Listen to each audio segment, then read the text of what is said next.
Sebagai suatu daerah yang benar-benar mengandalkan kunjungan wisatawan sebagai pendapatan daerah, tentu Bali harus mulai berinovasi, seperti hanya memperbaiki destinasi wisata yang sudah ada, serta menciptakan destinasi sport tourism yang dilaksanakan secara berkelanjutan.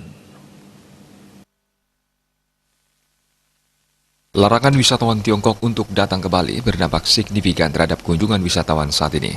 Seperti diketahui bersama, wisatawan Tiongkok sejauh ini menjadi salah satu penyumbang wisatawan terbesar ke Pulau Dewata. Menurut pengamat pariwisata Idewa Putususila, sebagai suatu daerah yang benar-benar mengandalkan kunjungan wisatawan sebagai income pendapatan daerah, tentu situasi seperti ini harus diantisipasi. Seperti halnya memperbaiki destinasi wisata yang sudah ada, serta menciptakan destinasi sport tourism yang dilaksanakan secara berkelanjutan. Ya, memang ketika kita bicara pariwisata, khususnya di Bali ya, yang kita benar-benar sangat mengandalkan income itu dari kunjungan wisatawan. Memang ini harus diantisipasi jauh-jauh sebelumnya.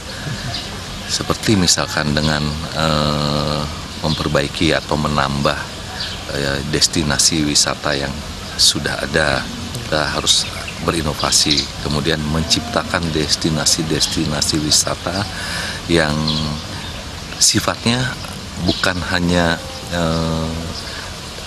destinasi wisata yang bersifat suatu tempat atau suatu daerah, tapi itu juga bisa diciptakan dengan event-event tertentu, seperti event-event sport tourism yang dilakukan secara sustainable.